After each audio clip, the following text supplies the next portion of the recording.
Awesome. Perfect. Well, Yes. hi everyone. So happy to see so many new and familiar faces. Thank you for joining the Dark Forest Collective in this first of its kind ever conversation on the newly released Dark Forest Anthology of the Internet. It is both a pleasure and an honor to be here with you all. My name is Ruby Thelot. I'm an adjunct professor of design and media theory at NYU, also a designer and an artist. This topic has been with me for a little bit now, not as long as the other folks in this room, but I myself, as I've been thinking about this idea of these sort of niche communities that are sort of crawling and hiding all over the internet, and trying to find ways to bring some light to them. We are in the presence of amazing guests who have all, as you know, because you have bought the book, contributed to this wonderful tome. I'll do a brief introduction of their names. There's Yancey, Caroline and Lil Internet, Joshua Citarella, Peter Limberg, Venkatesh, and am I forgetting anyone? Leith is also here, and Rebecca Fox. With that, I'll leave it up to Yancey to do a quick introduction of the Dark Forest. Thank you, Ruby. So the other day, I was speaking with the writer Nadia Asparova, who is here in the audience today, author of the great book, Working in Public, that Stripe Press put out.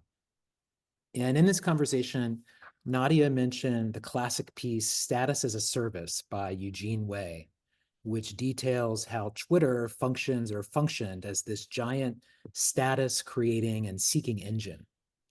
And this piece, Nadia said in this conversation, represented the defining crystallization of the era of the internet when we were all optimizing for likes and cultural cachet. This was a novel and exciting game and something essentially all ambitious people felt compelled to do. Nadia also described the Dark Forest and the pieces the authors around this roundtable wrote as representing the next era of the internet, the one that we're in now, where instead of seeking to maximize status, which of course a lot of people, us included, maybe still do, more of us found ourselves seeking safety and context instead. Eugene's piece was published in February 2019. The first Dark Forest essay was published in May 2019. So what happened in those 3 months? But this is the nature of the internet and the nature of culture. The same moment someone is crowning something as having hit an apex, someone else is ready to move on. And that shift from one social order and the emergence of a new one with new rules, new physics, and even new goals is the topic that the Dark Forest theory gives voice to. Around this table are authors who have crystallized these ideas. Speaking personally, these are all people I've long read and respected, and it just so happened that all of us together, in trying to express our experiences and different viewpoints about the web, helped generate a cohesive thought as captured in the Dark Forest Anthology. Published over the course of 5 years, our experiences match this realization that we were moving away from what Eugene documented in Status as a Service and towards a new world of something more like status as a context, where the worlds where we could create status had rapidly expanded, but none were as big or as powerful as this massive status engine as before. And this is this confusing post-Babel time that we're in now.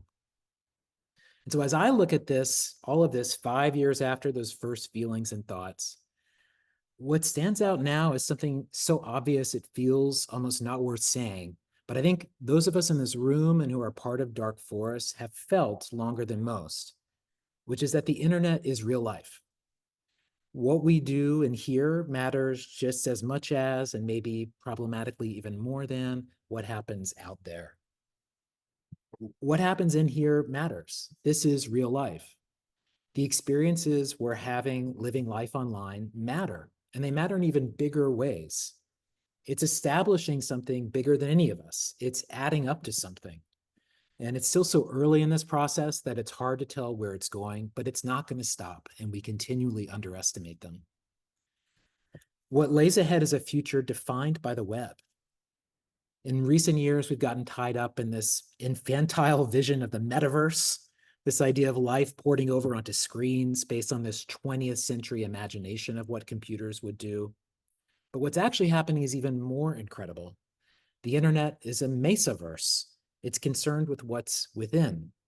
It's where our alts come alive, where our internal monologues become dialogues, and where a straight thought becomes a globally resonant meme.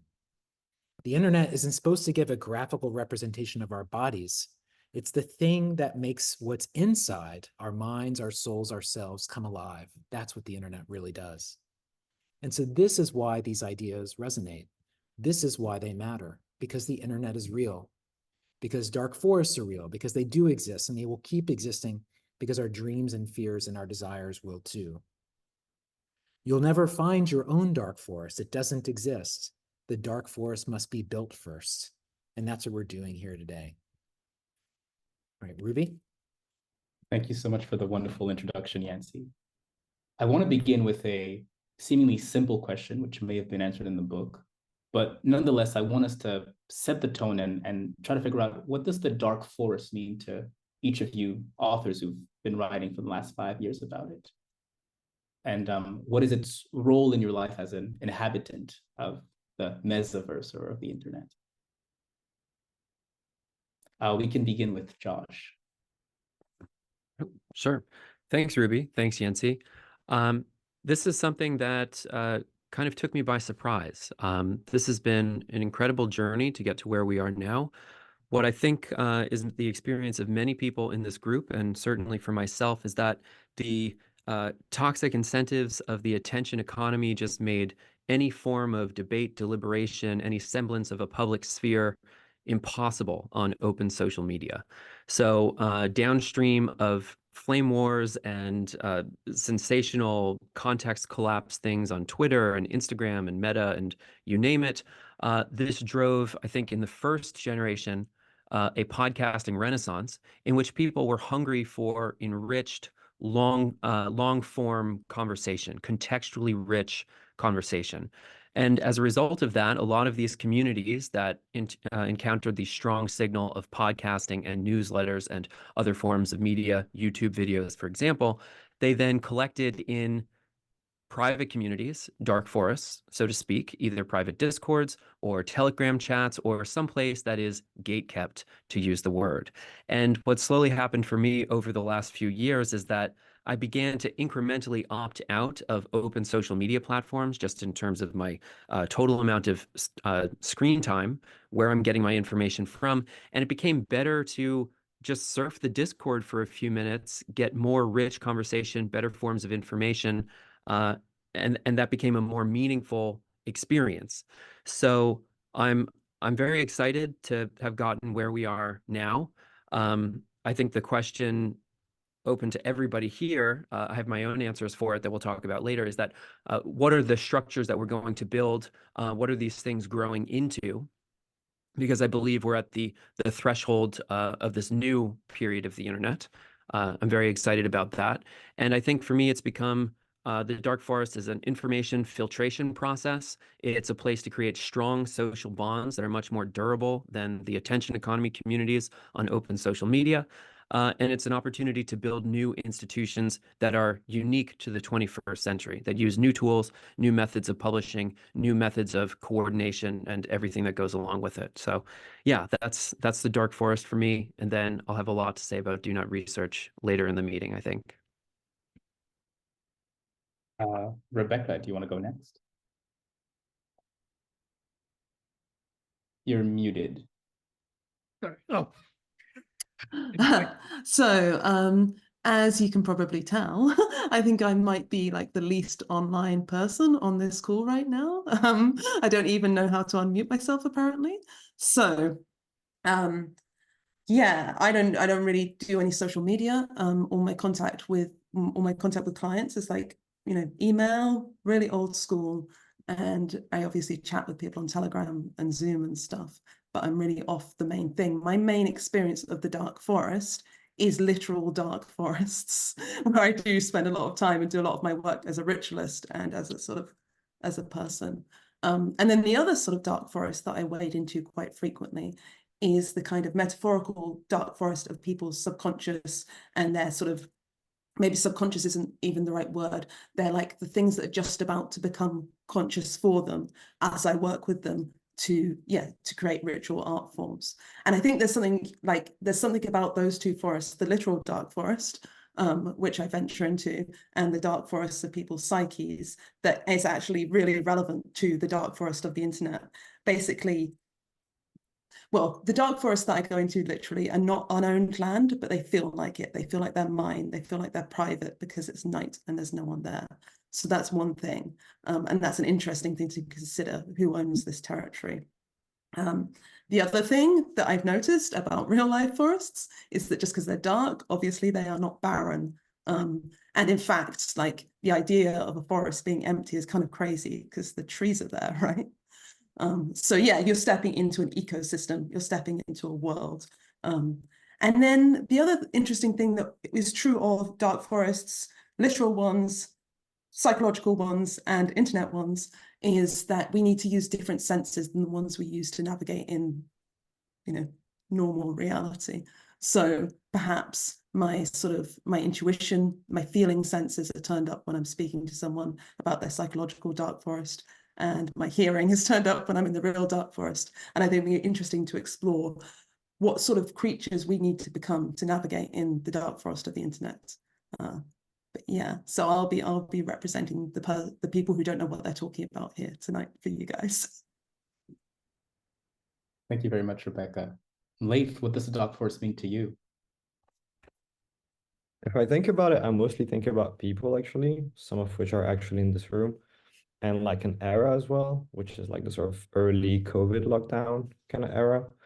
What I found interesting about it is that like it sort of created this like underlying network of connection. There was a moment where, sort of communicate more with people who are like, on the other side of the planet more than like with my neighbors.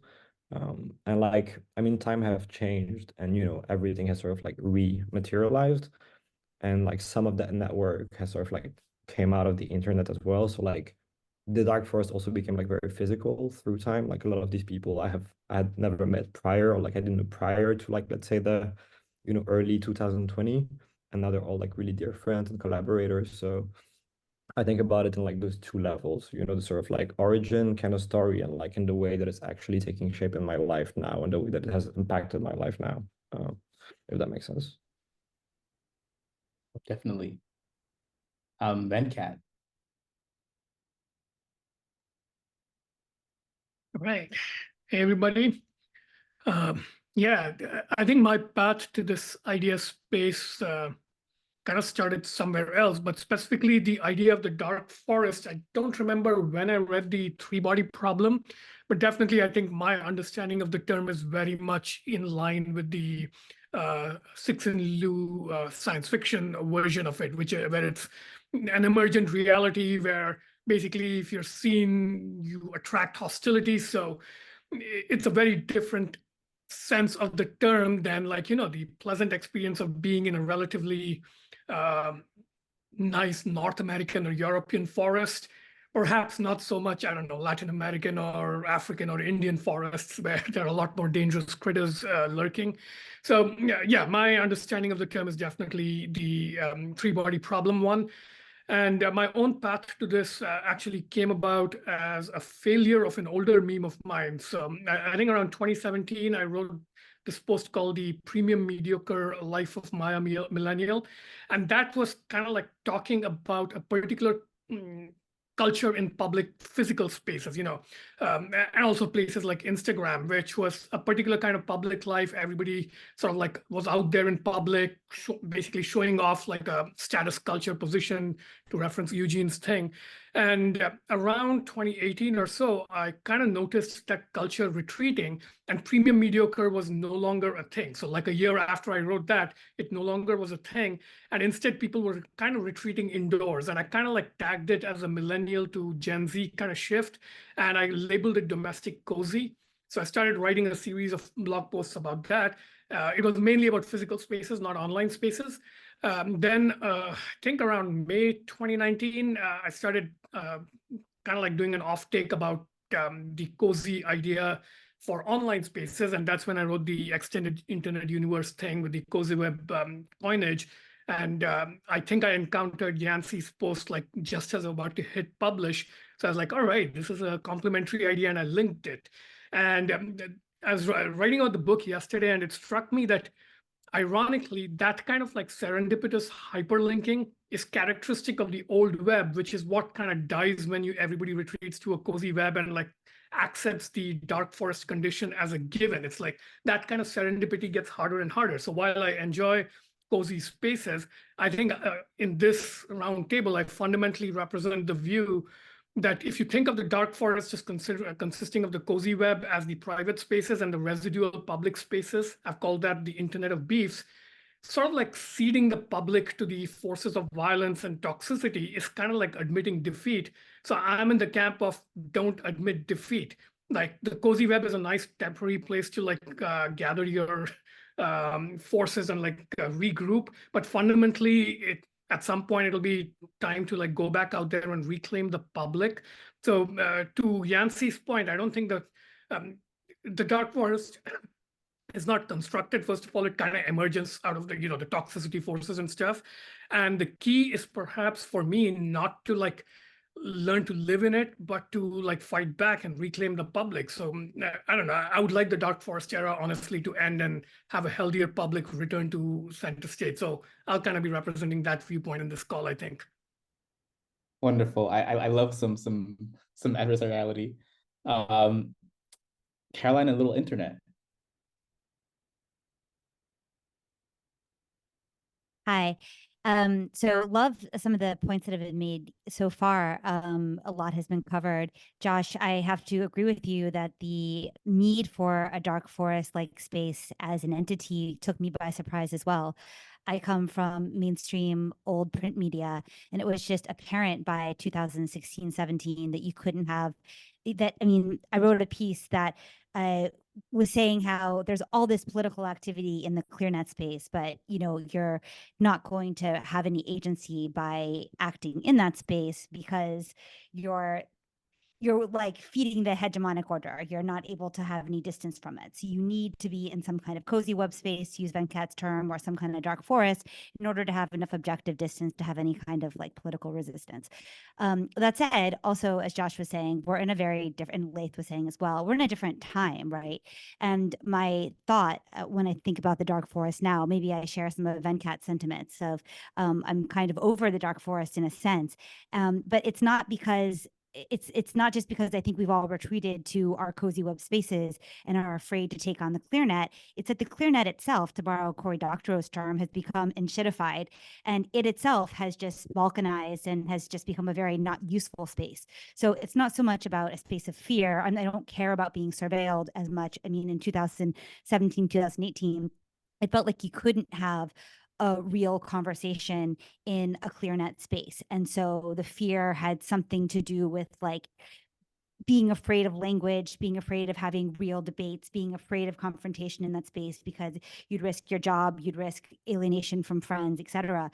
But that ClearNet space is incredibly different now, 5 or 6 years later. And so it's like everything, it's like we're all, like the ClearNet space is also, it's balkanized. So I don't know if dark forest even really applies anymore. I think that yeah, I'm sure we'll get into it in this conversation, but I feel like a shift has already happened. I don't know if you. Yeah, I mean, I just think of dark forest as a return to a human scale and sort of human directed part of the internet, because I mean, the open web is largely directed by or designed for to maximize, whatever numbers or incentives or profit targets that the big companies that own them are trying to maximize. So I think of it as it's a dark, you make a dark forest not to hide from people so much as to hide from, I think like the book, from aliens, like artificial intelligence, data scrapers, and targeted advertisers. But I think, of course, no matter what, you're going to have to interface with the wider public. And of course, like with new models where we talk within our Discord and we broadcast outward. But Yeah. You need that filter, and just gives a more human scale community to Right. to your online experience. Last but not least, Peter, any thoughts on the Dark Forest? Thank you, Ruby. Thanks to everyone for their shares. I'll keep mine short. One way I view it is if the surface web is an opportunity to find the others, then the Dark Forest is an opportunity to actually get to know them. And regarding the role it's played in my life, the Dark Forest that I was responsible for the last 4 years, the STOA, has been an opportunity to get to know really incredible and beautiful people. And I do have gratitude for the panelists here. I consider everyone sort of on this panel as like hipster intellectuals giving meta takes on the on the internet. And without them, I wouldn't be able to create the store or navigate the internet the way I did, because they offered kind of new perspectives to see the internet in a fresh way. So I give my gratitude and thanks to you all. Wonderful. I think this sort of lays the land of the different perspectives on the Dark Forest. I wanted to involve the audience, all of you who have, are part of this collective now, to comment in the chat a word that felt resonant with the book after your first read, assuming, of course, that you've had the time to read it since it arrived to your home. But what word comes to you when you hear the word Dark Forest, or when you, after reading the book? Enclaves, locked in. Labyrinth, connection. Green.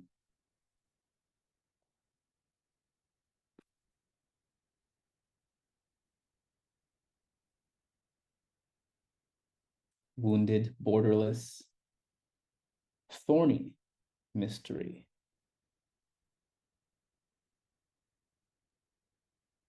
This is a great like 2006 word cloud right here. You could build out of this. I'll let those flow in for a second. One of the themes that struck me reading the book, and also sort of directly with the metaphor, was the assumption of fear, which I think links back a little bit to Venkat's point. I could not help but wonder whether future structures based on fear can actually be sustainable. The members of the Dark Forest in the metaphor are praised. Does this feel true? Does this feel too dramatic? Let's start with Venkat, given that I think you also had this sort of very literal take on the metaphor. Yes, I think there might be like some elements of seeking human scale and reconnecting, touching grass, all those things are there. But I think the dominant note here is definitely fear. And I've kind of been critical of the fear-based responses for like almost a decade now. I think I first raised it when I was making fun of all the people who go off on retreats doing what is called Walden ponding. So I am a strong critic of Walden ponding. I wrote a sort of polemic called Against Walden Ponding. I think fundamentally fear-based reactions are bad. They might be tactically sound for a period of time to, beat a strategic retreat and like gather your forces. But fundamentally life-affirming responses to being alive have to come from a place of something other than fear. So for me, in this conversation, reclaiming the public is a good slogan for, me and others who agree with me to rally behind. But yeah, I think ultimately you can't let the public internet or public physical spaces be owned and dominated by, I don't know, the Trumps and equivalent loud voices on the left, and every public conversation being reduced to like ashes. I would like a space, maybe not Twitter ever again, but some space where it's actually possible to have conversations with more than like the 5 friends who all agree with what you say anyway. I'd like to have like global conversations. We are in a planetary era. All our problems are planetary scale. There are 8 billion people on this planet. There needs to be a space where those connections and conversations can happen, and fear is not going to get us there. Wonderful. Caroline and Little, oh, go ahead. I was gonna say I'll pick up on that just because I feel like Yeah. I'll own the fear. I'll own the fear. I want to talk about where the fear comes from because I think my original post, it's not fear of big tech. It's not fear of, maybe it's fear of like some version of getting canceled. I honestly think it's like fear of being lame. It's just like old fashioned, just straight like I thought that was funny, nobody laughed fear. Even that level. But I think for me as someone like I came up on the internet, like I've always been a message board person, always. And then Kickstarter happened and suddenly I had like a online reputation that was tied to a real world asset. And there's just like pressure, like it all matters. And how can you be yourself? And suddenly there's like, you sense a lot of things at stake in each interaction in a way that feels heavy. And so I think a little bit that was what was going on with me. And it was just a desire to feel free. And for me, I was just sort of examining my own behavior to say, where is it that I feel free? And where is it that I don't feel free? And I think that's kind of where that first started. But there are a lot of other things to be afraid of too, rightly or wrongly. But I'll kick it to Carly and Julian. On this specific question of fear, is that right, Ruby? We should continue that. I was going to say that you cultivated through New Models a community, I think, which is quite diverse. And I think there was some conflict within it, right? Some people with adversarial opinions, but nonetheless, you chose to have something that was outside of the clear net. Let's on this idea of fear. How does that relate to the specific idea of the dark forest and having one of these more private communities? I mean, first of all, I think we should think about fear in the context of 2017, 2018, and then into COVID versus now. And it's a very different ecosystem. I mean, post-vibe shift, right? Like we don't have those same exact pressures. It resonates with me what Yancey's saying about like fear of seeming like a dork online or something, and feeling like within a cozy web, maybe people would be a bit more forgiving of your lame meme, or they'd understand it somehow. And yeah, vibe shift. How long could you go, right? Without saying it. I think, you know, in terms of fear, Julian and I, we spent a lot of sleepless nights dealing with like meltdowns on the Discord server initially. So it was like far more stressful to run a cozy web space than it was just to like post this dumb tweet or something, like really like on par with having an infant. Sleepless nights. So, and I wouldn't really characterize it as fear as in like, I mean, I didn't feel fear as in my, you know, my body was at risk and somehow.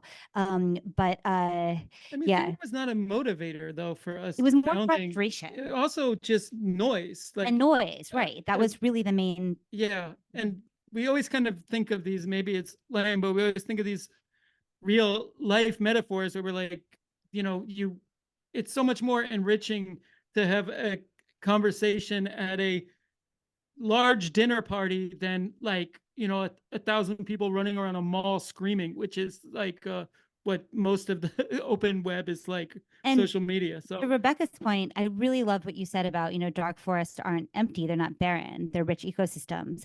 What we really craved was a richer ecosystem. And we felt like things were driving towards monoculture, like a monoculture opinion. You know, nobody says what they think anymore, but they still perform a certain kind of politics. And we wanted a richer ecosystem. And I also like the real ecosystem metaphor, because I think we wanted a barbed environment. We wanted to feel pain and to feel joy in a maybe more intense way. And that seemed more possible in a dark forest space. Could I jump in quickly on this topic of fear? Because I think it's actually, it's a very powerful pressure point. And I know several people, more than a few, two of them recently, who have lost their jobs, their livelihood, because of things that they've said on the internet.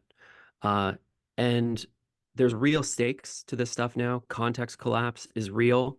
I think fear is kind of an understandable response because there are real dangers out on the internet, especially if you're talking about sensitive political topics and something that's clipped out of context circulates at orders of magnitude larger than human scale and so on. So I am absolutely, I mean, I've written about this. I entirely agree with Venkat that the purpose of the dark forest is to later emerge, to rebuild consensus reality. All of that absolutely necessary. But I think alongside the arc of the last few years is also the emergence of this industry called disinformation, where there are things that are true, but were not possible to say in public. So my favorite example of this is the Hunter Biden laptop, where, you know, to me, those images, that looks pretty real. I don't think this is AI or disinformation or so on. But that was literally technically impossible to transmit to people through Twitter at the time. So that's just, you know, one example of the tip of this enormous iceberg, but there are true things that cannot be said in the public sphere. So I would characterize today's information ecosystem as being comprised of already delegitimized institutions. So the purpose of retreating into the dark forest is to build a new consensus of disparate agonistic forces where the content that is emanating from the strong signal of the individual podcast or the newsletter, whatever media stream this happens to be, it needs to be sufficiently complex that it brings in people who have competing views on this. And in the pursuit of truth, by having this rigorous, contextual, rich conversation, we can again find that truth to later emerge into the public sphere with legitimate institutions. So that means I'm borrowing here from Carly, which is, I think, maybe the new model's answer to Venkat's proposal called Light Leak, which is to periodically allow works, essays, videos, lectures, and so on to escape from the dark forest and to be published back onto the clear net. And so I see like the process of the next few years is to try and build new legitimate structures, new institutions that can compete with the outmoded versions we currently have available. But unless we do that period of building, producing legitimacy, producing new institutions, then I don't see like a meaningful force to compete in a world that is already so thoroughly controlled and partitioned and so on. I love the idea of the light leak. It's very evocative. Rebecca, I'm curious if you have any thoughts given sort of the physicality of your practice on the notion of fear and how it may push people towards these more recluse communities. Yeah, I think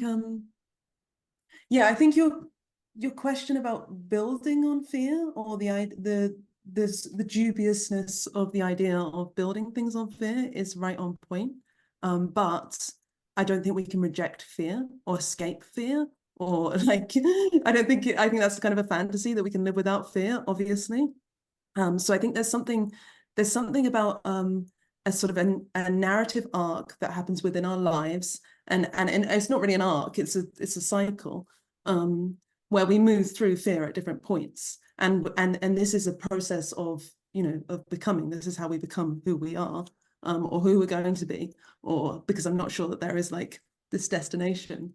But so to go through the fear and then instead of building on it, to use it like as a raw material, to use it consciously and to experience it in the same way we experience other things that we can use. So to just, I think, sort of shifting from seeing our fear as something that can come up and possess us almost demonically, right? To see it as something that we can experience. And if we can sit with it and sit through it and feel those uncomfortable feelings, then we can actually use it. And it becomes something we can make art with, which I think is what we're all interested in doing, really. And to be honest, I think the only thing we can do at this moment. So yeah, that's my take on fear. I love it. I love that, the transmuting it or transfiguring it from darkness to light. Peter. Yeah, to riff off what Rebecca just said, I don't think fear is inherently bad. And my definition of courage is doing good in the presence of fear. So if like one of the projects of is to reclaim the public commons, as Venkatesh argues, then you know, there's going to be fear in our system doing it, and that's not necessarily a bad thing. And then kind of responding to the original question about fear more generally, or how that relates to sort of the journey or my journey to the dark forest. It's kind of similar to Yancey's thing about like it not being cool. But there's this like term in therapeutic and spiritual spaces of like not being seen. And like being seen meaning like being intellectually or emotionally understood. And if you're like constantly misseen, it's like just like an act of existential violence. And it's boring. I don't want to be like, I don't want to play this game where I'm just like tweeting things out and people are just like, like not understanding what I'm talking about because of the context collapse and whatnot. So I'm interested in, I was interested in creating online spaces and now more in-person spaces where I can selfishly feel deeply seen and give other people the opportunity to feel deeply seen. Yeah, so I think that is sort of the one of the fears I have is not having that opportunity. Amazing. And Leith? Yeah, the way I used to think about it was more under the idea of platform migration. I think it's just that traditional social media just became like a inhospitable environment, and people just decided to move elsewhere simply. But beyond that, I think there's just the idea of refusal. People just decided, like, that it wasn't worth their time to engage through those channels, and instead just like, find ways to spend their time online more meaningfully and sort of, we're speaking about like real life metaphors, but I think, speaking through Twitter or Instagram very much feels like, being on a stage and speaking through a megaphone, but everyone has their own little stage and their own megaphone, which I think, is not like sustainable, but also that's not necessarily what you need or like what you want to be doing all the time. And I think our first spaces just like have different affordances could actually enable, people to interact with each other rather than just like speaking to the void. So yeah, rather than fear, I would just speak about like refusal actually, which is probably like a more sort of like active positioning in response to like an ecosystem or like an environment. Yeah, and Leith, I want to drill down on this idea of it being inhospitable. A lot of these platforms have this inherent adversarial, like they're adversarial. What is the cause in your mind of this opposition that is on these platforms with all these megaphones? I think there's a moment where like one realizes that like the platform is not their friend. And for me it was also in the early 2020. I think it was like post the assassination of George Floyd, and when I saw my entire feed just like on fire, and I just started to retrieve. I think that day I just decided that I wouldn't engage with Instagram in any sort of like meaningful way. So if I stopped posting any form of political content because I just felt like there was no use for that, or that would always like backfire. And I made myself a promise, which was to only post jokes since then. So like I've just been posting work and jokes on Instagram since 2020, and that's been going well. But also, it's like those platforms have become really good at just like crystallizing sort of social tensions and like promoting outrage, just sort of they're just like models based on attention, right? So it's like whatever will produce the more click will just be the sort of way to go. And like platforms like Discord or I guess Slack at that point were like inherently like group coordination platforms. So they just had different affordances. And I think basically as long as one can sort of like retrieve from like dynamics which are being or promoted or generated through like algorithms, the better. And so I don't think it has to do with like the internet being necessarily adversarial. It's just like specific type of platforms, and I guess like also the physics of those platforms, as like Julian and Carly have spoken about like quite like extensively. And it's like Venkatesh was speaking about the internet of beefs, but after all those years on Discord, like my last video work, which was my MFA graduation work, was titled The Internet of Friends. And it was like a sort of like synthesis of those few years that I spent in those online spaces and actually like showcasing like, like the people that I had met in there as well. So I think it's just like it's quite interesting to sort of like, be at a certain point, like have the internet of beef, and a few years down the line have like a project called the Internet of Friends. I was not aware of the Internet of Beef back then, but I think it's a good sort of like opposition there. I'm curious, Yancey, if you have any thoughts on the cause of this opposition, maybe not from the personal standpoint as you explained, but more like generally speaking. I think there are none of us that I'm aware of live in countries where we face true adversarial monitoring danger, needing to VPN to do anything. So there's a reality of fear that is like we're all just LARPing in our own minds. But yeah, I just think it's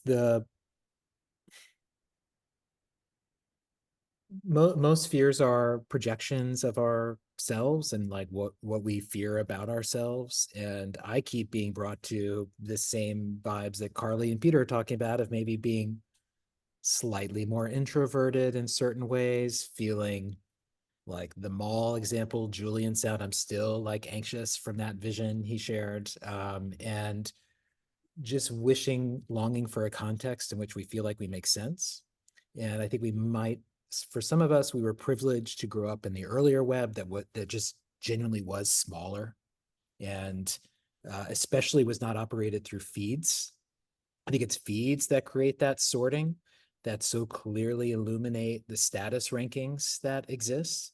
I think when Twitter was the most negative force of my life is when I already have a sense of like, on a status list, I'm the 7 billionth most interesting person in the world, and I know exactly everyone who's above me. And every time I see them, I feel it deeply in my soul. And like the internet just made that just like inarguable. And so you're like, how do I escape from this comparison? How do I escape from? And so I think a lot of it is internal, but those feelings are real, and those feelings are shared by billions of people. And there are people who can stand up in a room and debate and, throw down in that way. Venkat is that person. Then there are, people like me that like, okay, I'll do that for like 3 issues, but the rest I'm going to hang back, and I'm just not that guy. And so there's just like a different social affordance that I feel like where we click best. And then ultimately you're afraid that other people are judging you the way you judge them, I think. I hope no one looks at me the way I look at them, is like a maybe an unsaid anxiety too that's a part of it. But that's genuinely how I come at it. Josh, I'm curious if your research on ideologies here is also has a role to play in the constant opposition that people feel on these platforms. Yeah, I mean, I think it really goes back to the different financial models that subtend these social communities or platforms, what have you. So, I've talked about this at length with both Julian and Carly and a number of other people on this call, but like I would just offer as an example, Do Not Research, which is an arts organization that we've built in the last few years, beginning with a reading group on Discord, people collaboratively publishing their work and so on. We've produced, we're now starting year 3, and we've produced 2 400-page books in the last 2 years. We're working towards our 3rd. So, this is a relatively small group of people. Let's say we've published approximately 250 people. That is, even that threshold is like not possible within the physics, so to speak, of open social media. So, looking at how advertising creates overwhelming incentives that are orders of magnitude, that are kind of inescapable, that are like gravity or physics. There's just extreme tendencies to produce hyper niche specific and inflammatory forms of personal branding, essentially, that may mimic or mirror things that appear like politics, but are actually this kind of weird long tail. I'm thinking of the famous essay by Chris Anderson in Wired Magazine, 2006, The Long Tail, right? This was one of the early models of looking at how the internet was going to flourish into all these nicheified communities. And so on spaces of social media, they're not especially valuable or that heavily trafficked. I mean, I think you see those things all the time. So if anyone is not familiar, Ideologies is a long-form series I've been working on for the past few years that involves flags of political iconography that are come up with, that are kind of haphazardly invented and postulated by young people who inhabit political spaces online, where you get incredibly long hyphenated niche political ideologies like queer anarcho-transhumanism, anarcho-primitivist caliphatism, libertarian neo-monarchism. The list goes onwards and upwards ad infinitum. So part of that is just they love to fight and debate and produce a dissensus on ad-driven social media. What happens, and I think is part of this process, in the life cycle of the internet, is that once you start to introduce minimal points of friction, meaning paywalls at an affordable level that doesn't price out young, talented people who, are often in school and working and overburdened with debt and whatever, just a small $5 paywall introduces enormously different, foundationally changing physics to the community, which allows them to coordinate in different ways. So yeah, lots and lots of new things open up, and I think there's the possibility to produce new forms of consensus rather than dissensus once you introduce different financial models that subtend the system. All of that said, we are now watching, I wrote about this recently in a piece called The Platform Wars, where every platform is introducing $5 rolling subscriptions, long-form posts for premium users, video content. There's now streaming on Instagram, there's stories on Twitch, so on and so forth. Let's look at the clock now and wait until Meta introduces newsletters, and then basically every platform has the identical set of tools. What that turns into eventually is this kind of siloed model of the internet, which produces an entirely different ecosystem than what we have now. So yeah, it's just important to, I guess, look at the financial models underpinning these things and not run the risk of naturalizing the adversarial dynamics or the affordances of any particular platform, because these things are growing and changing over time. We've mentioned the word physics a few times. For those who haven't received your book yet, I would love for Carly and Julian to explain from their holographic media essay, what is the concept of physics of media? I think that may help the group here. I mean, it's just, I can't be the first person who started using this metaphor, but for some reason I was using it all the time and it stuck. I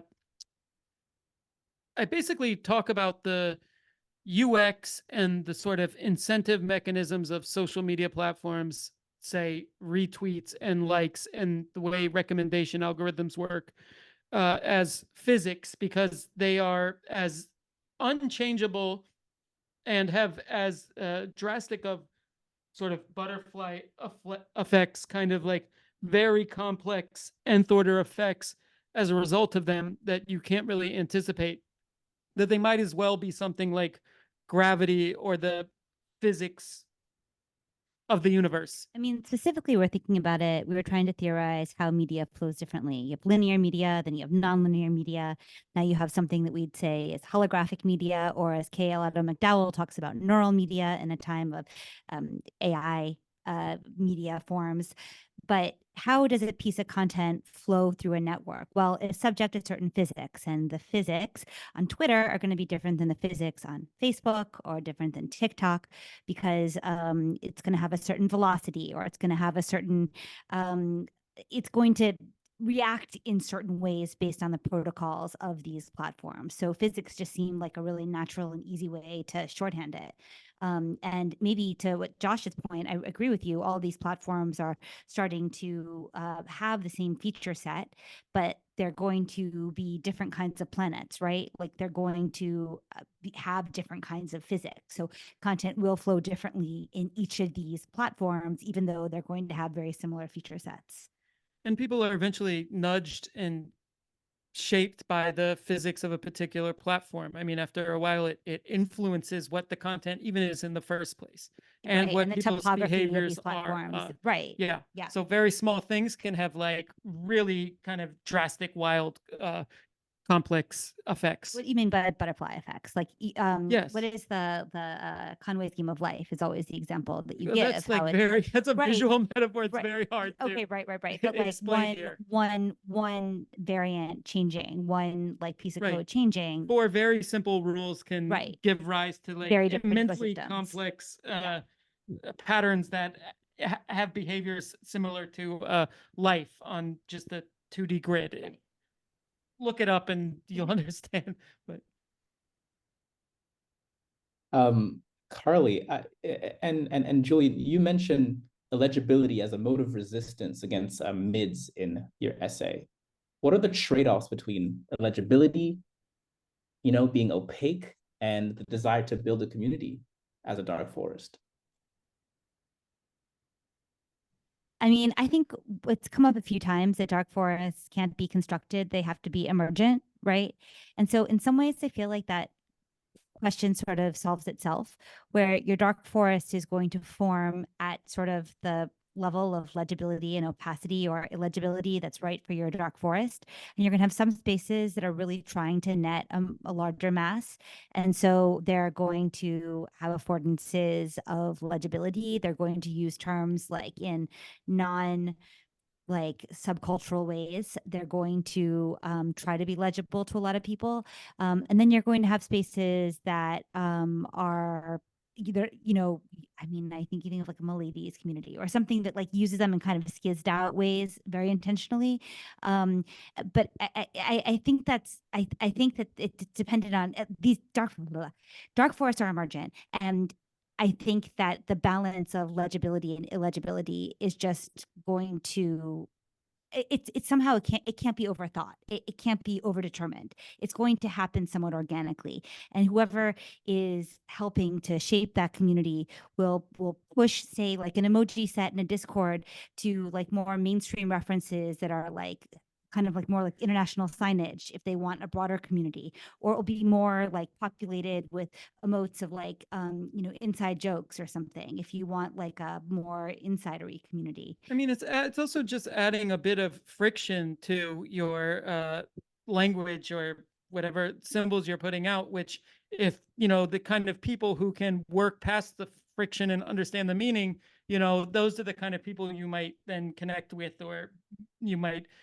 share something with that would make them a good member of your dark forest community, say. But I mean, when we're talking about like the mid in that, though, it's really about the kind of human centipede era we're in right now of Netflix, where it's like content designed by hashtag cinema.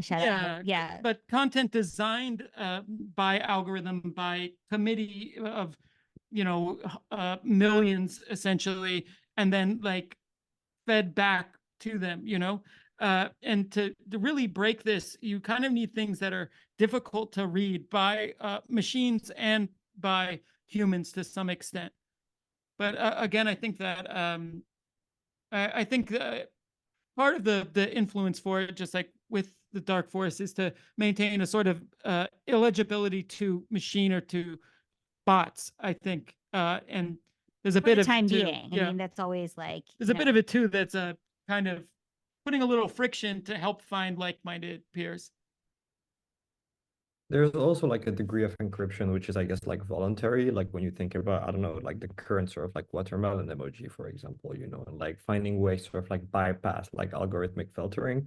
But otherwise, there's like another dimension to encryption, which I think that is just natural. Like groups just like build language together. Could it be visual or like through text, and it's like, yeah, I mean, I don't know where I was heading, but I guess my point is clear enough. Yeah.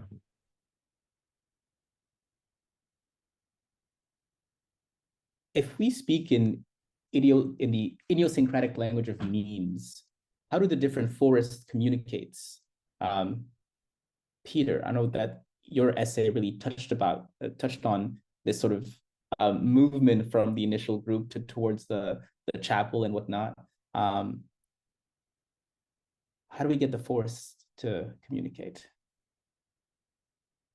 So assuming that these dark forests should communicate, because maybe some of them shouldn't, but let's assume that they should. The skill that I've been focusing on is what some call transperspectival, being able to have the capacity to hold multiple perspectives of reality without collapsing into any one of them.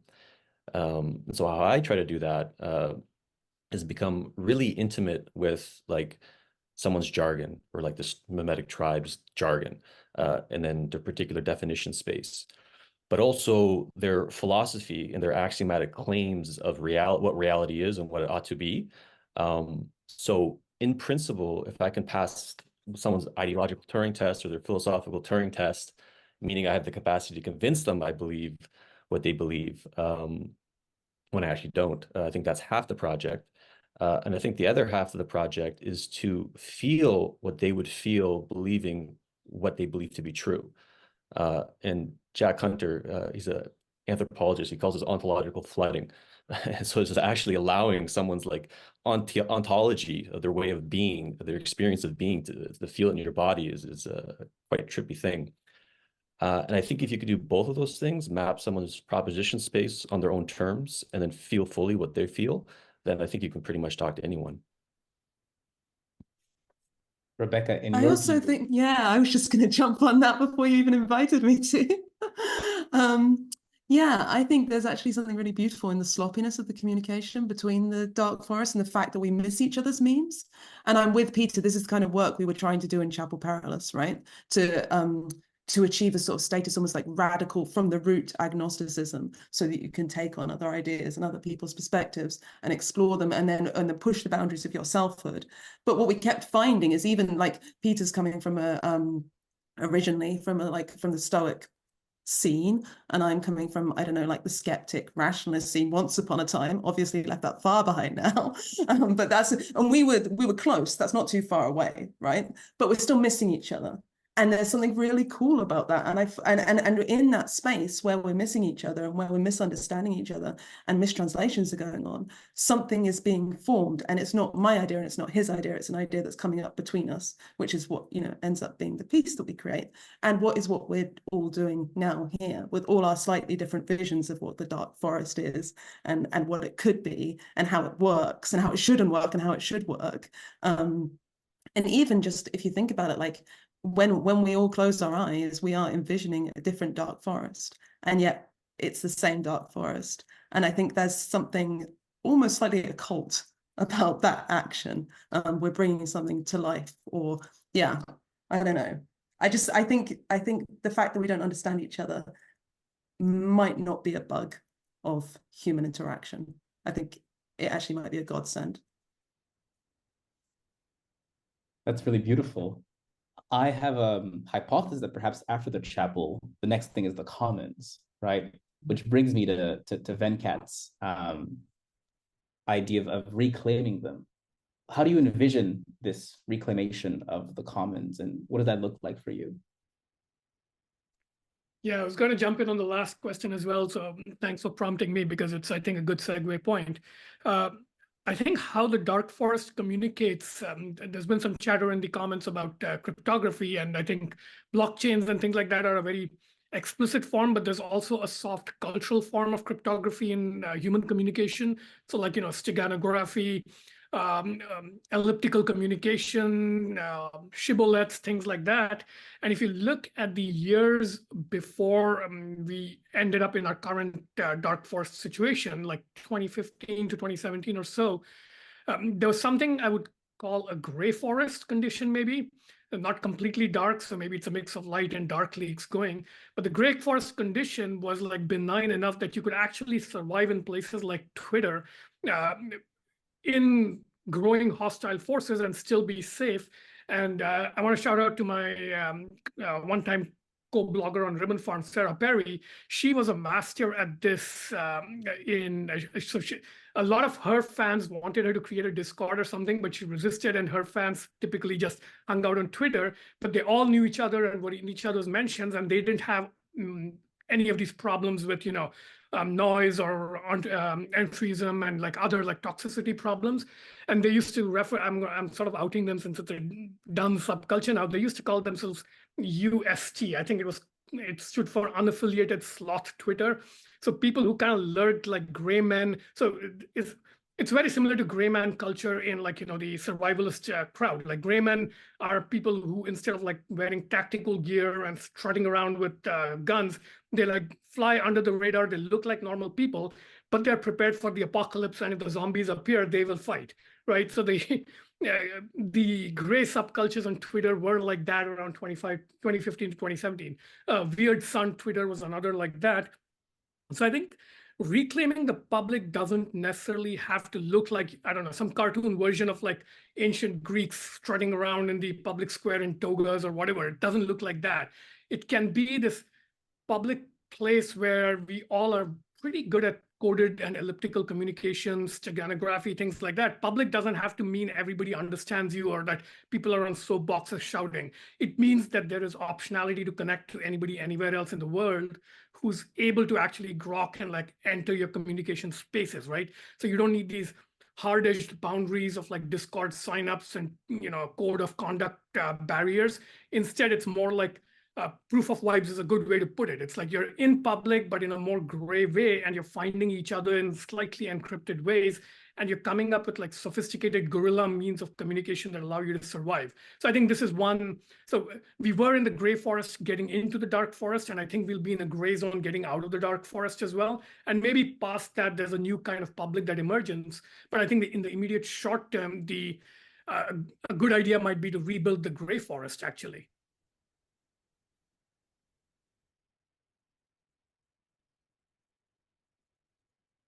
I like that idea as like almost like a liminal space between them where they can communicate.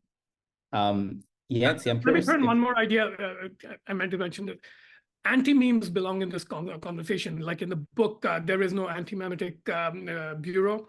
It's like, anti-memes are like weaponized forms of coziness where you're not retreating to your corner, but you're coming out and communicating in a way which is literally invisible to anybody who might be hostile to you, but you're not suffering for it. You're ranging around the world, but are able to like protect your communications with anti-memes. So just wanted to throw that in there as well. What would be an example of an anti-meme if you can? So I think steganographic communication is a good one. Like all of us in this conversation are using the term legibility. And if you're not familiar with the sort of like term of art in the sense of James Scott seeing like a state, which I think it became popular around 10, 12 years ago. I did a blog post reviewing the book and lots of other people did, and it sort of became a thing. But when we are talking about the term legibility, there's a subset of us that understands it, but to everybody else who thinks it's just a normal English word, that conversation is invisible, right? So that's a kind of like literal example of an anti-meme in a way.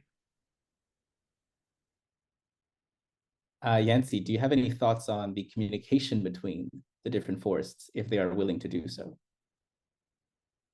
Well, I feel like I think the points that Venkat has raised, that New Models has raised, and really that the trust piece, Arthur and Alex's piece in the book on moving castles really encapsulates well, where really the goal is the dark forest to be where you conspire. But ultimately, for a lot of groups, the reason for conspiring is to manifest some public work that is standing for whatever it is your group is about, or bringing in new members, but it's like the dark forest is it's just the land of conspiring. And so I think that there's a lot of modes of governance and gatekeeping about how open or closed you want those things to be. I think those are hard things to force. They just are what they're kind of who shows up is a lot of how these things happen. But I agree that like it's not just about hanging out in a cozy space. I mean, there's a lot of that. That's what like my group chats are about. That's just kicking it. But this feels like there is an intentionality that's greater than that.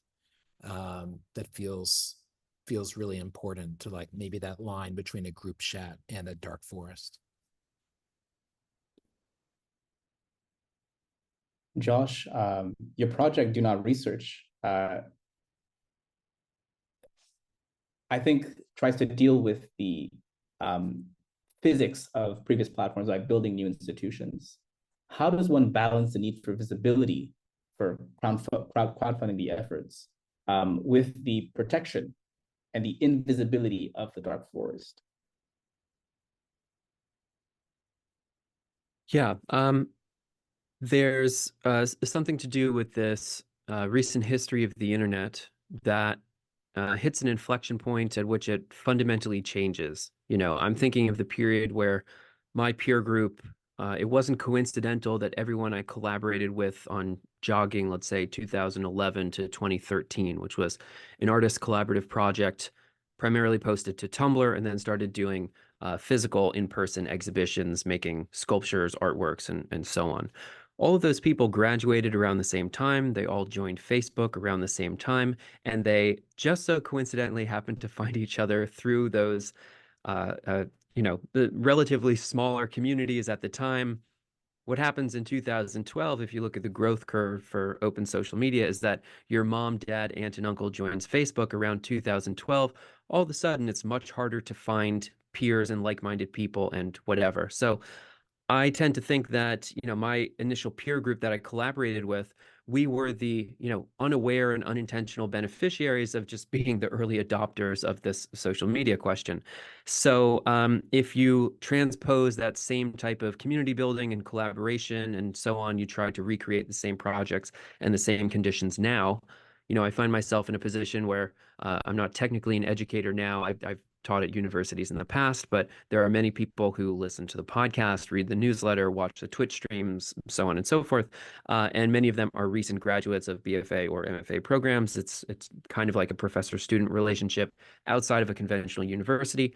Those people are having much more difficult times gaining any sort of momentum or visibility for their creative work. So what I saw was a group of people, my peer group, that all bootstrapped together this collaborative project.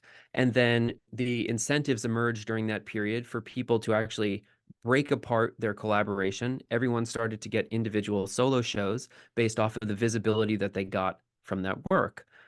I think that this is a cyclical process that creative industries go through, where at some points it is advantageous for musicians to release work through a record label. At other times, it is advantageous for a musician to be independent, and it depends what those projects are case by case.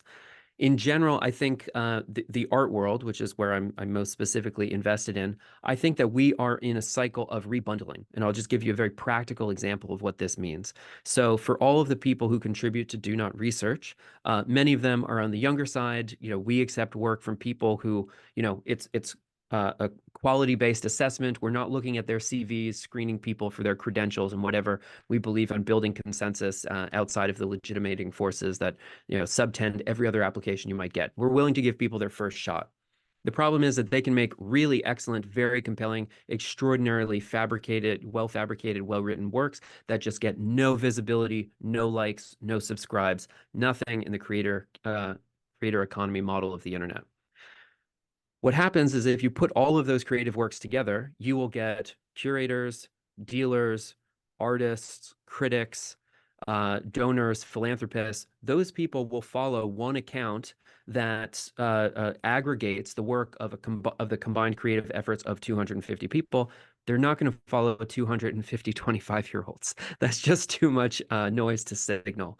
So that then has a literal financial value, which is, to be fair, modest, but it allows for donations. And you're looking at a creative environment where everyone has this already sunk cost of the work that they've created that sinks to the bottom of an algorithmic feed.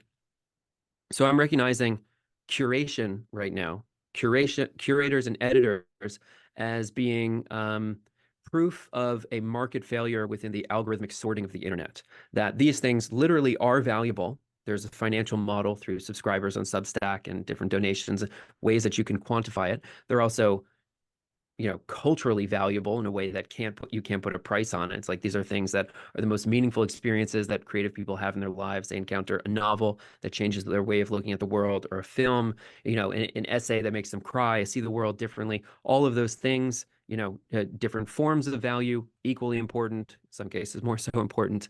That, I think, leads you to a model of the internet where if you're doing your work, it's better to squat up.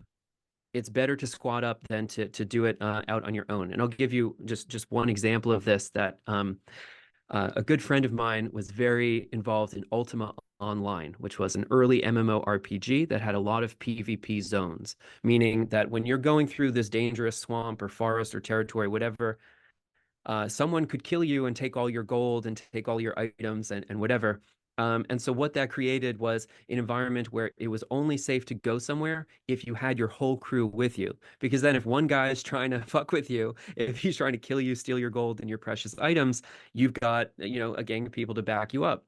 And so that just created all of these other really important social dynamics. The kind of end result was that people created really strong social bonds on top of their shared material interests.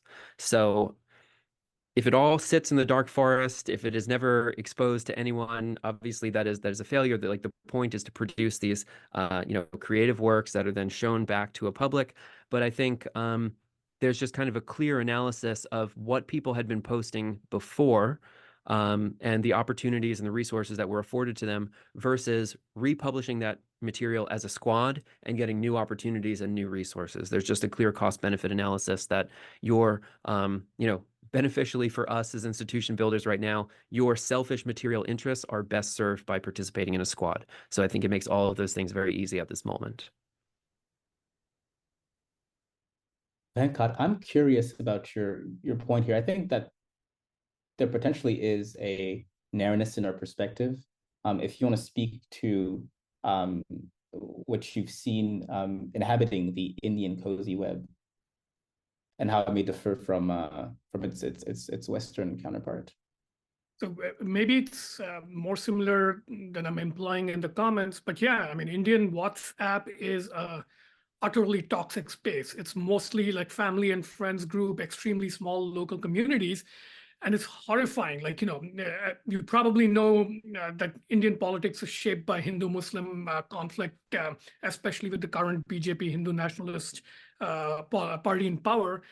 And in the 80s, when I was growing up, there used to be a lot of pluralist, sort of like syncretic sentiment. People in different religions try to understand each other. In the last 15 years, it's gotten worse and worse and worse. And WhatsApp is now full of like what I consider raving lunatics who kind of, I don't know, like on the Hindu side, consider Muslims to be the absolute evil devil and vice versa. And there's similar stuff happening in the Islamic world. And part of me is extremely sad about that, because the cozy web, and this is a problem we recognized for years, that you get in your own filter bubbles, you will radicalize and polarize more. You see elements of that in like Facebook groups and stuff in the US as well. But I think it's particularly sharp in older parts of the world with like, if you have 2000 years of angry, toxic history of fighting in every place you can find, when you go to WhatsApp, it's going to get far uglier than when you just have like 400 years, right? So the longer you have been fighting, the more intense and dirty the fighting will be. So I wanted to point that out. And also in the same way, I wanted to point out that there are precedents to the dark forest sort of like model in history. Like speaking of Islam, there's a doctrine in Islam called taqiyya, which basically says if you're a Muslim minority in a non-Muslim country, you dissimulate, you be a gray man or gray woman and like basically pretend to get along with everybody in the majority community.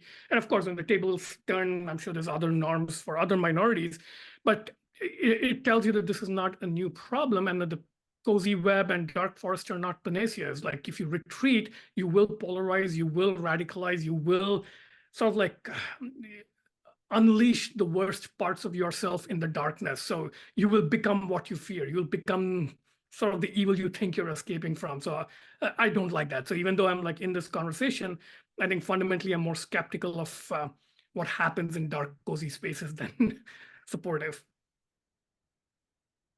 I think beyond like, oh, sorry to cut you. Go ahead. Go ahead, Leith.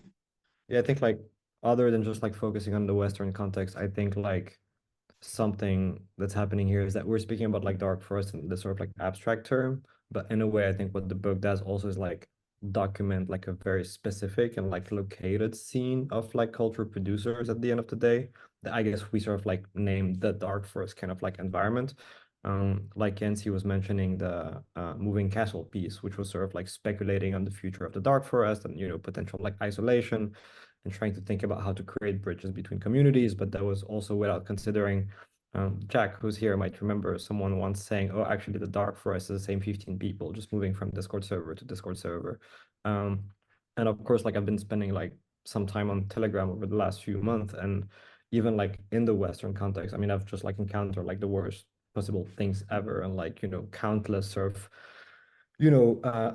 group chats of like French far right neo-Nazi sort of group. So like I think in a Western context we have the sort of like same trash. It's just that here we're mostly speaking like sort of like trying to document again, you know, like a very located scene and like subcultural sort of like ecosystem. The book mentions a lot of different structures: group chats, DAOs, forums, Discords, Telegrams, now WhatsApps as well. Which do you foresee having an enduring power in the upcoming years? And which do you on a personal level prefer? Rebecca. So I think I might have Walden Ponded for a little while just then. I just came back from a bit of a retreat at the spring equinox. And for 6 months, I was very limited in my internet use. And in the last 6 weeks of that, I was completely offline, as in I did not even message my friends. But I did receive like letters in the mail from my friends and sent them. And it was fucking lovely. It really was. So again, representing the people who are not as internet savvy as the average person on this chat, I'd say I genuinely think, and I mean, maybe this is crazy, but I genuinely think that exchanging physical items with people or touching people, stuff like that, that's what I'm into.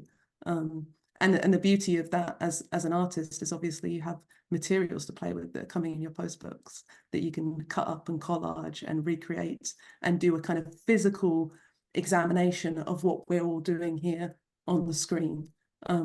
So yeah, I don't know. I really don't know. I'm not the person to ask on this question, but the raw mail works for me. Peter, any thoughts on your preferred mode of community reclusion?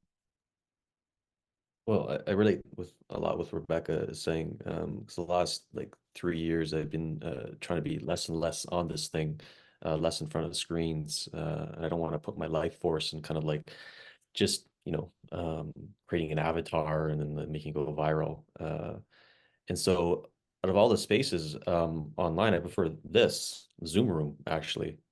We have at the Stoa every morning, we have collective journaling where we just kind of jump on a Zoom call for 90 minutes. We play some music. People do check-in, then we journal in silence together for 90 minutes as an accountability group. And it's beautiful. It's been existing for like, 3-4 years. And the next best place is offline for me. So yeah, that's where I'm at. Carly and Julian? I think maybe that would help. Right. Kind of to Venkat's point, what he calls anti-memes.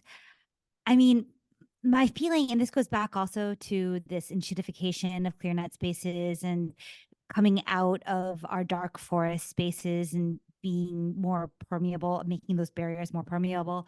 I think that we're going to develop dark forest vernaculars, which are going to, this is, Julie and I spoke about something called holographic media, this idea that we're going to be finding each other in certain ways across all of these platforms. And to Josh's point, that all these platforms are competing with each other and are becoming more similar in the feature sets they offer, even if not in the physics, that it's not going to settle on any one platform. And even if it did, it would be temporary and, then somebody else would buy it and it would change or whatever. And I really think we're getting towards, also, we haven't spoken at all about AI, and obviously that's outside of the scope of this book, but it's going to fundamentally change the way that we're using any of these platforms, the way the feeds are working, the way media is sensing us, it's sensing us back. And it's going to be necessary to, maybe this is where, Josh is talking about bands of people moving through spaces together. I think we're going to be moving across ClearNet spaces together as bands of people who are using a vernacular with, a certain kind of emoji set or insider set. And maybe, I'm not up enough on like who's working on what in Web3 or if any of these projects are still alive, but you can imagine like some kind of like token enabled meta layer that allows you to use these different spaces as dark forests. But almost you don't even need to. There's a certain style of writing a post that identifies you as part of a certain group. And I think we're going to see an increasing amount of that. And some of the smarter groups may develop ways of like gating, aggregating, filtering, thank you, filtering, yeah, like aggregating content, like, you know, whatever, like local radio streams for certain communities or local information pools. And I think that we're going to be using all available resources. We're just going to be like deterring that. Like, can you determine X? Can you determine Instagram? Can you determine TikTok or like whatever other platforms come up? And that's going to become increasingly the norm. So anytime a new platform comes up, you and your community are going to bring it in and develop a protocol, really like a social protocol for how you use it. And that could be using it the wrong way. And so that's what I don't know, that's like, I mean, and it's kind of hopeful, I guess, as well. It's like learning, I don't know, some kind of like agrarian stage of like living symbiotically with a forest and the plain as well. I mean, I also just want to second the sentiment though. Like, I mean, part of the reason to have a dark forest is to spend as little time online as possible. Like, if you're the less time spent like searching and like navigating noise and filtering and like battling with your own attention, to not get distracted by bait, and the less time spent in slot machine variable reward loops, the better. And you know, when you have a community of peers online who all act as sort of filters and share information that you know, that everyone finds valuable, I mean, it just yeah, allows you to not have so much time wasted online. I mean, I always think about how amnesiac time online is, like, because it's you know, just like one or two senses involved. Like, I mean, memory is embodied, like that, it smells, it's feeling, it's sight, sound, taste, all of these different things. And your brain is not very good at making strong memories of your time online. And so a lot of time spent online, which is really scary to me, is like blank memory, like kind of like fuzzy, non-chronological, just like sort of erased time. I think about like on your deathbed, if your life truly does flash before your eyes and like you see mostly fucking crypto charts and like forgotten memes, like that's horrifying. So I think, yeah, I mean, part of these communities is meant to spend as little as time as possible online. And I think spending time in these communities and knowing how to navigate these platforms, like coming up with a shared protocol for it, will physically make the bodies in your community better, because your bandwidth won't be given over to slot machine type of mental. It will be a healthier embodied experience as well.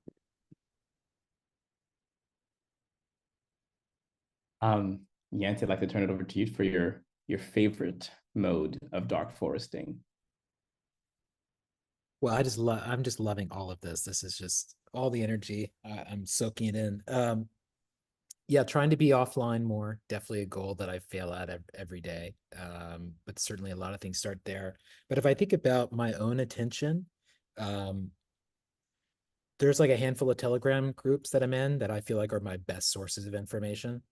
Not the type Venkat and Leith are talking about, but I just find that the places where people will be real and say, hey, this thing like was fucked up, or did anyone notice this thing? It just feels more valuable to me. And I was reflecting recently how that, I think I've had a couple of experiences in the past few years that have changed how I think about how I communicate even. Like the original Dark Forest essay, I had a tiny letter then. It was 300 people, I think, that it went to. And then I guess it light leaked out of there to become more widely read.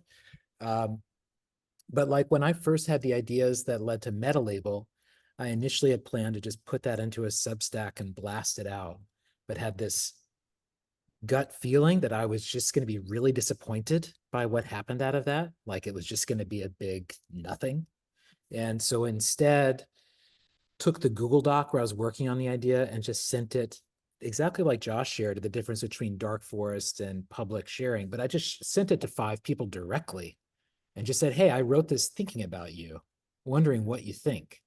And as I did that, I realized, oh, when I was going to send that Substack, I was actually hoping these 5 people would like email me and just be very generous with their reactions, which of course was never going to happen. But instead, I directly reached out to these people and shared a private document, and every single one of them responded. And that repeatedly happening is what led to that essay becoming a project and Meta Label.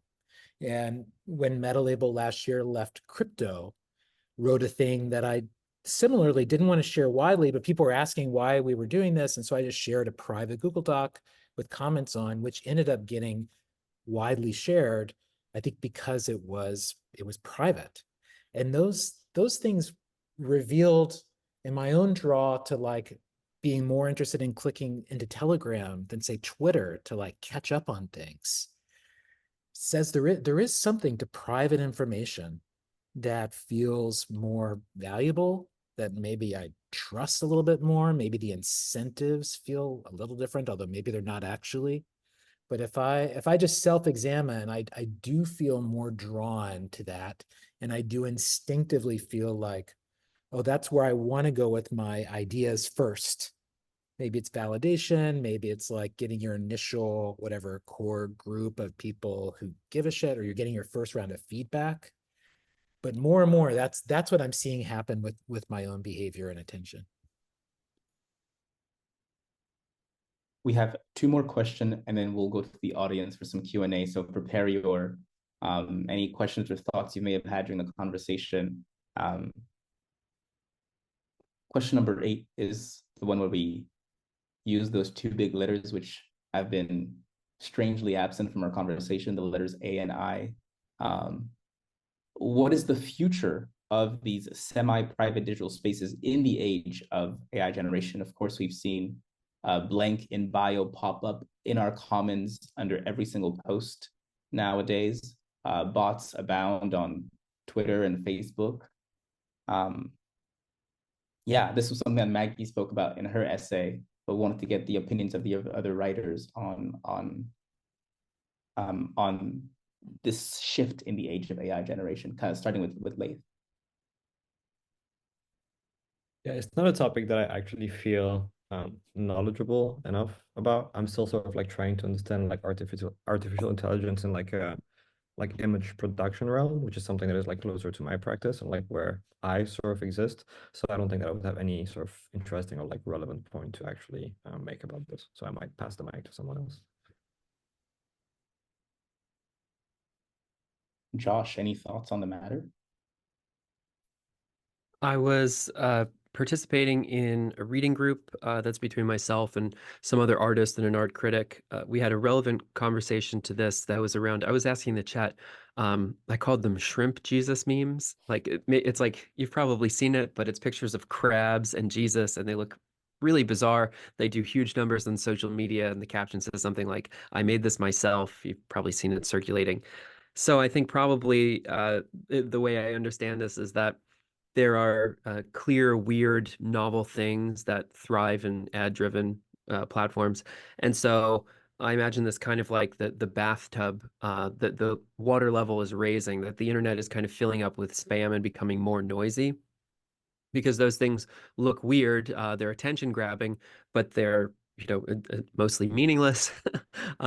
And, I think it's okay. It's okay for people to have bad taste as well. Like for some people, the For You pageification of the internet, that's what they prefer. They want 15-second snappy TikToks with cute fitness influencers and whatever. And, I think that's fine. But I also want an alternative where weird creative projects can exist.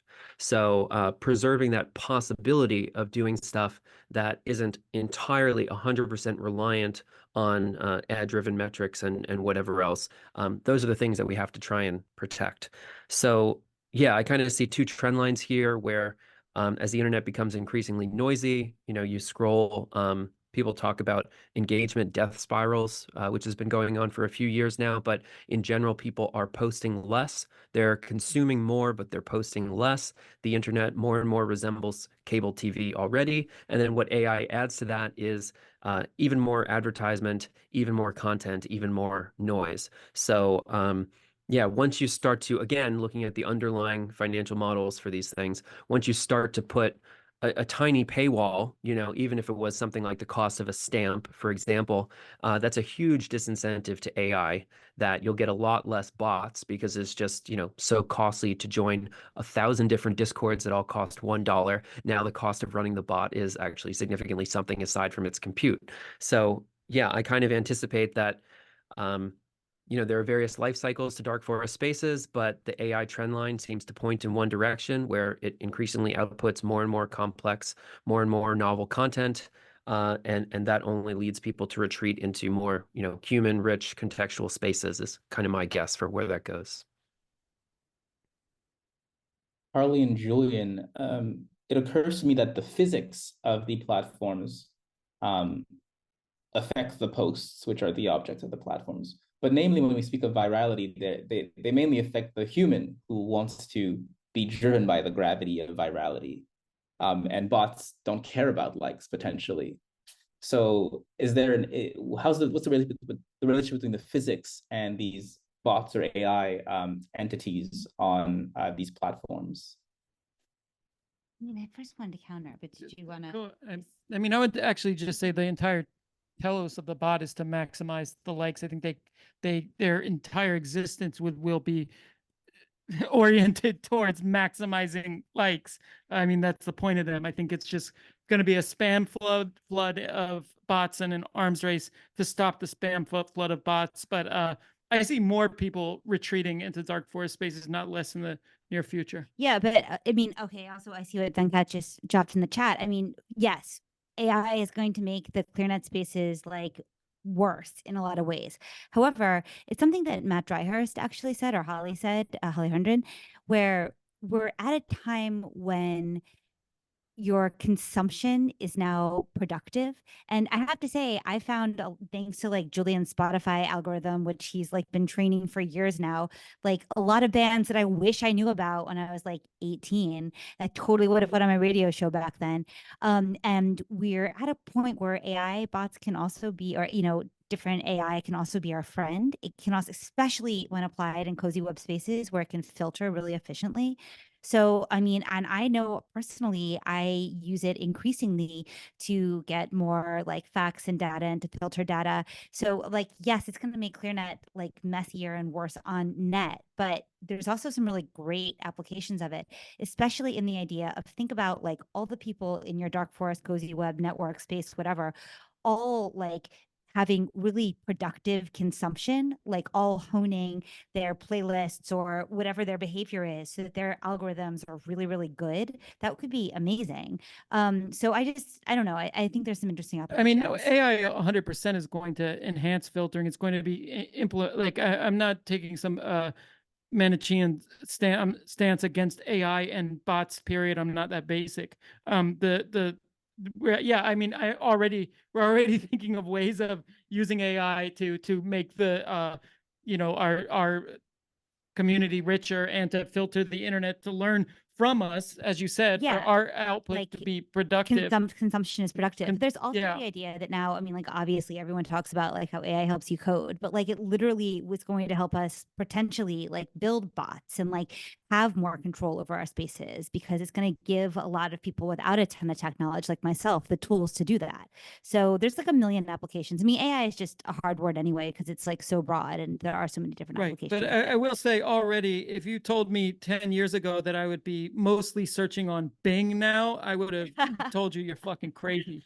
But yeah, like they definitely searching with a bot is so much better. Yeah. So yeah. This reminds me, I don't know if anybody saw the conversation between Tyler Cowen and Jonathan Haidt on Tyler's podcast, where Tyler's response to the impact of social media on teenagers, that teens could just get a bot to synthesize all the information and get the plus value of social media without having the negative impacts. So that is coming right up, and why don't they do that? So I think it's something that people have mentioned sort of broadly. But yeah, thank you so much for your answer. To end with our last question, Yancey, in the post-individual essay, you mentioned this fragmentation of the self, which occurs in the digital realm. How does the protection of the dark forest allow us to reveal ourselves?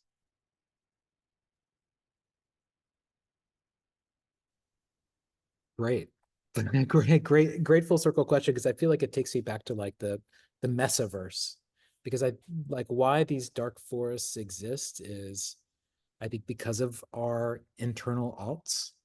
Like, I don't know if there's any dark forest space I'm in where I'm like my true fullest self exactly. It's always like, here's where I care about music. Here's where I talk to other people doing certain types of projects. Like, here's another thing. So it's meeting specific verticals that are a part of who I am.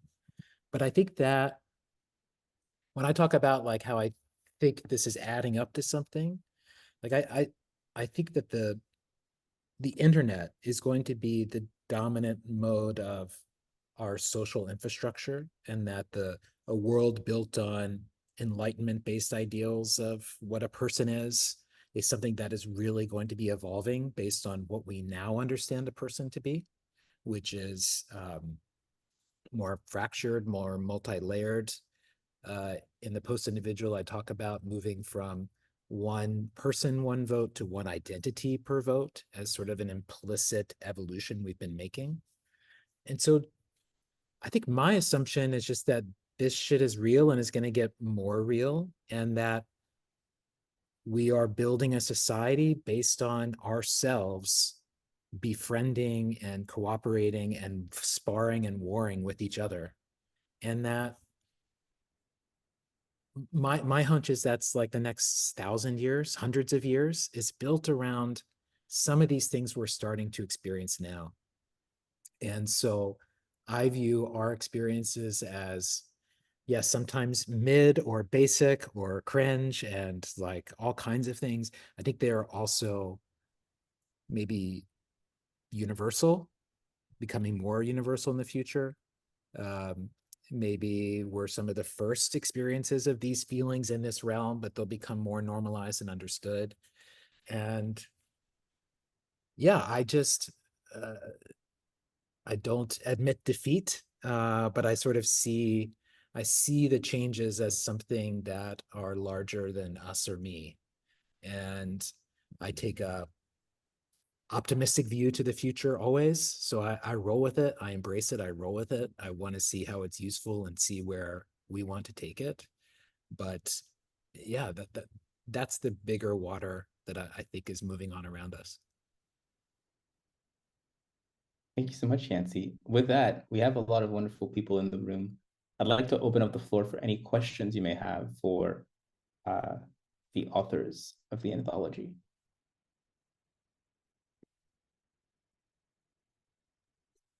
Maybe I'll ask one. People can, but one I wrote down before that Julian asked was about, what do we do on Monday?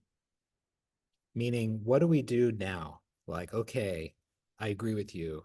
Well, what's supposed to happen now based on this? I felt like that was an interesting one to talk about.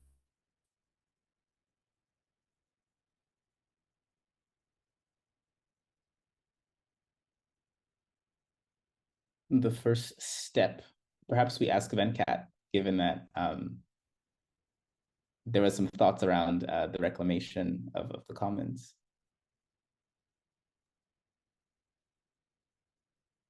I think we just start to acquire new literacies. Like this has happened a couple of times in the last 20, 30 years, right? We had to learn to use species, then we had to learn to use the original Web 1, Web 2 came along, we had to learn to use it.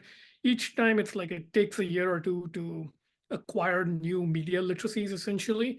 And once it's there, it's like we were always that way. We forget what it was like to not have those literacies. So I think we are in that uncomfortable phase when we are a little too aware of the literacies we are acquiring. But I think we're actually in a good place. Like unconsciously, we are picking up the right literacies required to not just survive, but to like emerge again and reclaim. So I don't think you need to do anything specific on Monday. Kind of like just follow your intuitions. I think it's leading everybody in the right directions. I don't see this like spiraling into worse. I think we're past the bottom here.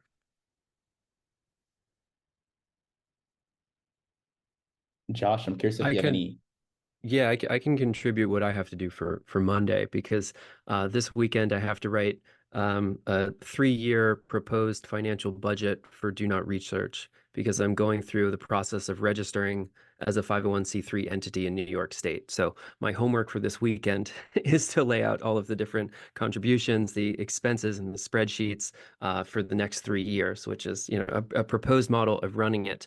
But I think maybe to just kind of tie this into some of the things that Venkat had brought up earlier is, I really take this process of like building new legitimate institutions emerging from the dark forest as being the point of this, right? Because we've kind of established through the conversation that there's all sorts of terrible kind of entropic behaviors that can happen once you permanently wall yourself off from the world and things like that. So for me, I mean, I think there may be other solutions for this in the future. I'm kind of optimistic about some of the DAO tooling. I think that those things will emerge in the next 5 to 10 years, but I think practically speaking, it's not there yet, and the people who contribute to our community are just not familiar with these things. It would not be possible, and I don't want to wait for the tools to be built before I move over the organization. So in the meantime, what I'm doing is specking out like how you would actually run this thing at a capacity that could bring on a few people to actually be dedicated to it, rather than existing as like a kind of part-time volunteer, making it up as you go along type of organization. So yeah, doing 3 years at a time. Yeah, taking the process of institutionalization seriously. That's what I'll be doing for Monday. Rebecca, you seem to have a lot of different actions that you've done. You mentioned that the equinox retreat. So any a specific action that you'll be taking on Monday? After this conversation and after reading the text, everything back to back and thinking about the synthesis of all our different ideas, I feel like we're in a place of play. I think everyone's talking about these new things emerging that I don't understand. And when new things emerge, the thing to do is play around with them, right? And see what happens, to fuck about and find out. So I feel like we should be doing that and embracing that attitude, which is difficult, obviously, because the fear is always there, but it's also the only thing you can do in this sort of situation. And I think I would extend that to not just online activity, but what we do, in our lives, like fuck around with your meditation practice, fuck around with your ritual practice, whatever you do that makes you feel something, whether it's online or offline, play with it and see whether you can make those two types of play synthesize and whether they maybe communicate with each other. I'm just starting to think of like, if I was going to put together a praxis for people in the dark forest, which would obviously have nothing to do with the internet because I don't understand it, but it would have a lot to do with bodies and chanting and movement, that sort of thing. What would that look like? And is there a way to create a praxis that supports and facilitates the development of this new online world, but is still in the world that I understand? Those are the sort of ideas floating around in my head right now. Yeah. Or that I'm playing with, I guess. Leith, you mentioned some research, some art projects that spoke directly to this issue. Any action that you'll take on Monday? Speaking of legal entities, I guess there's like some form of effort of consolidation. I guess a big part of the sort of like dark forest history, or at least the dark forest that we've been speaking about, has been like generating and like creating. And I think there's like a lot of efforts are being put now into like consolidating those things and actually making them real. And I guess in parallel to Do Not Research, Trust is also like working towards like becoming like a legal entity in Berlin as well. So I guess it would be interesting to see how the sort of like, institutions develop over the next few years. Amazing. Peter. Yeah, I don't know if I have an answer what I'm going to do Monday. I liked Venkat's follow your intuition. I think this is what we're all doing. No one really has an answer of what should happen. But there's one thing that I found interesting about this conversation is that the word community hasn't shown up much.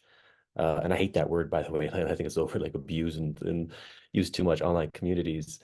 But and I'm less interested in kind of community, more interested in what they call communitas, kind of cultivating sort of sacred spaces where a sense of oneness emerges in a social field without people like collapsing into groupthink. And I think that's possible to achieve. People in integral theorists call it the we space. And so I'm interested both in dark forests and online to kind of create that social environment, so more communitas energy emerges rather than just a community. And Little Internet and Carly actively, I think, engaged in the practice of I'll say the word community making, but any actions for Monday? I mean, to be honest, we're in the coziest web right now. We have a 9-month-old baby, so that's kind of our focus is extremely local at the moment. Yeah, just devirtualize on Monday. I mean, just like take it, like meet the people that are in your cozy web spaces.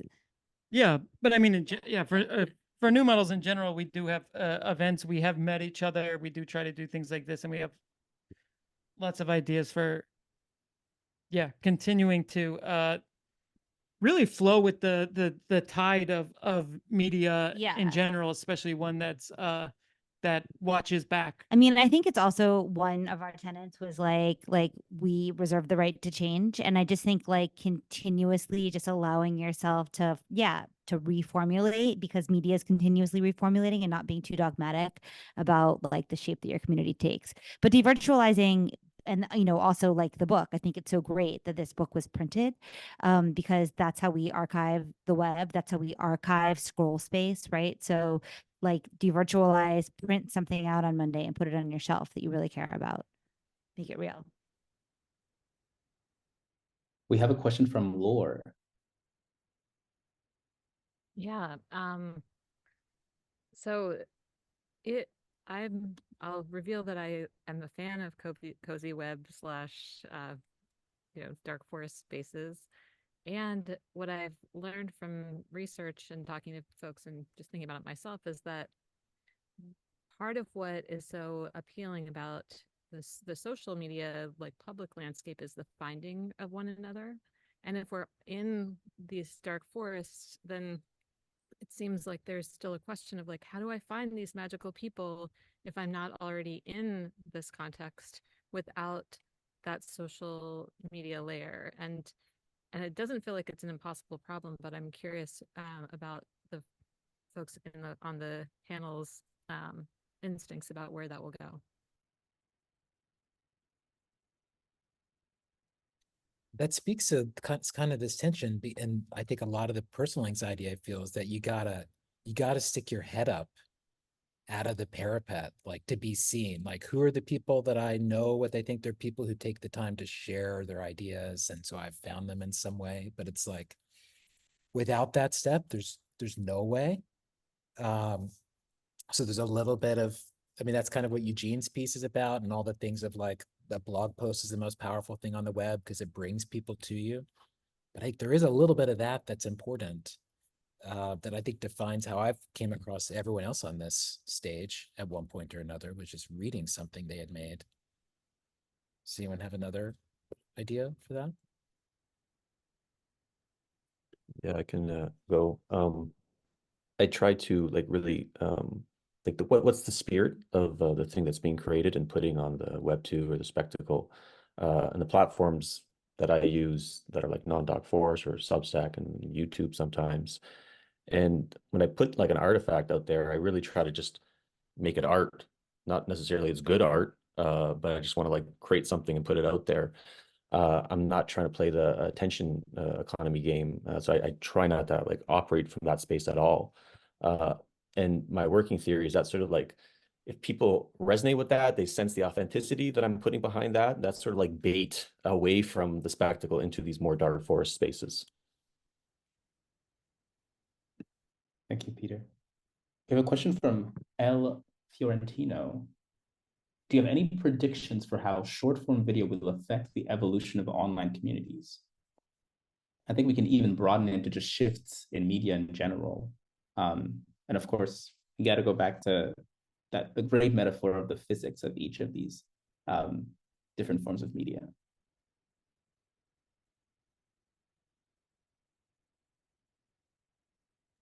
I could share one note. I mean, I don't know if it's about as much of short form video itself as the physics of TikTok and the video on that particular platform. I mean, I kind of love it. There's Zoomers sort of helming revival movements of every single possible subculture that's ever existed. There's like a Zoomer shoegaze revival, a Zoomer nu metal revival, a Zoomer 2008 jump style revival. Like I haven't seen a Zoomer tectonic revival yet. I don't even know if anyone remembers that, but yeah, but I mean, and it's also caused this shift, I think, in the West of a more kind of Eastern way of engaging with subcultures, where it's kind of a sincere LARP instead of a Gen X-y idea of authenticity. And on the surface, though, I think they actually are really, there's a lot of talent, first of all, and they're really making a lot of effort in getting the codes right and innovating and sort of iterating a little bit outwards with something a little bit newer with them. And I don't know if these things actually devirtualize in any local space, but in terms of just subcultures, like music-based subcultures, I think it's actually been great. So I kind of yeah, it doesn't, I mean, it's not really affecting our community in any way, but I dare say like TikTok, I think, has been good for the culture of young people. I could maybe, if I can jump in on this topic, Ruby, because Yeah. I produce a very little bit of short form video and then also long form, contextually rich conversation. And I did, within a few weeks of each other, there's two examples here. So I produced a video where I spoke at FWB Fest in 2023, and this thing runs for about 45 minutes, explaining several years of research, lots of different diagrams, historical citations, really kind of in the weeds, high resolution, nitty gritty. And that capped out around like 10,000 views, which is, what I kind of assume my audience is that there's other people who catch it, they might come across their feed or whatever, but I'm kind of publishing to a core audience of like 10,000 people. A fraction of that is monetized and gives donations to support the work. A few months apart from that, I produced a short form video that was, I think, 54 seconds or something like that, a minute long reel basically on Instagram, which was from my collaboration with Jacob Hurwitz Goodman, who's a filmmaker and documentarian based in LA. And that short form video got 1 million views. So we have here, 2 orders of magnitude, 100x between these 2 different formats. And I had them, a few weeks apart. And I was able to really analyze in a meaningful way what type of people that brought in, what type of conversations that had, what the audience impact was. And, it probably won't surprise you, but the people who sat through the 45-minute lecture, I had some very detailed quality conversations with them, and they really cared about the work. The people who watched the viral TikTok reel, basically the Instagram reel, it is just the most like ruthless, I mean, like personal attacks, just people from all over different walks of life. People are discussing, they're talking about neoliberalism, they're talking about libertarianism. There's people from all over the spectrum. It's just actual like chaos. And I was, to be totally honest, transfixed by this downward spiral of just chaos in the common threads that at some point became self-perpetuating, such that there was so much controversy, so much, engagement across the board, that it propelled it to even bigger audience. So yeah, the tags, the DMs, the comments I got from that, 100x bigger audience, much less context, much less information, was a lot more meaningless and annoying and frustrating. And then the people who watched the 45-minute lecture, great conversations. Some of them joined the community. Hey, I found this through this video. Very cool stuff. Talked about it on podcasts and so on. So there may be at some point divergent types of internet use, where there's an audience that prefers cable television, and then there's an audience that prefers like prestige TV, like HBO, Sopranos type stuff. And yeah, I will happily be in the HBO type channel. I'll pay a little bit more for it, but I'll be enriched by the things I receive in return. Caroline, Julian, Josh, Peter, Venkat, Rebecca, and Leith, thank you so much for the wonderful conversation. All of you in the room, you're officially part of the Dark Forest Collective. We are very, very happy to have you in our presence today. It is now 5 o'clock EST, and it is the soft closing of this first ever Dark Forest Collective meeting. Thank you very much. Oh, and Yancey, and Yancey, of course. Thank you. Thank you all. This was so fun. So fun. Really appreciate it. Thank you all for hanging out. What a great time. Everybody, you were so great. You're so great. And thank you, Ruby. That was fantastic moderation. What stamina. Thank you. All right. I know we don't really want it to end, but I'm going to save us. Go do other things. We love you all. Appreciate you. See you soon. See you soon. Cheers.